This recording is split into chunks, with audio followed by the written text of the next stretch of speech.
Dinosaur নিয়ে মানুষের জল্পনা কল্পনার শেষ নেই, তাই তো লক্ষ বছর পুরনো এই প্রাণীটিকে নিয়ে তৈরি হয়েছে অনেক চলচ্চিত্র, লেখা হয়েছে নানা কল্পকাহিনী। তবে আমাদের কল্পনার সেই বিশালাকার প্রাণীটির বিপরীতে এবার দেখা মিলেছে পৃথিবীর সবচেয়ে ক্ষুদ্রাকায় ডাইনোসরের।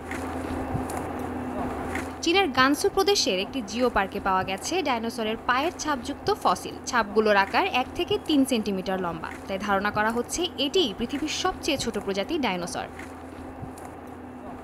চায়না ইউনিভার্সিটি অফ জিও সায়েন্সের সহযোগী অধ্যাপক শিন লিদা জানান, নতুন এই আবিষ্কার তাদের গবেষণায় বেশ গুরুত্বপূর্ণ প্রমাণিত হবে। শুধুমাত্র ডাইনোসর বিষয়েই নয়, ভূতাত্ত্বিক যুগ সম্পর্কেও ধারণা পাওয়া যাবে এর থেকে।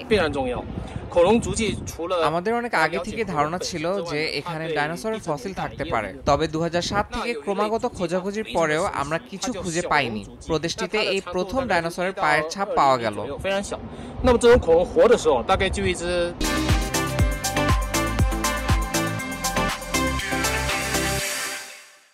চলতি মাসের শুরুর দিকে টানা বৃষ্টিতে জিও পার্কটির ভেতরে বেশ কয়েকটি পাথর পরিষ্কার হয়ে যায়। তখন পার্কটির ডাইনোসর জাদুঘরের কয়েকজন কর্মচারী এই ছাপগুলো খুঁজে পান। বলা হচ্ছে ফসিলগুলো ক্রেটাসিয়াস যুগের।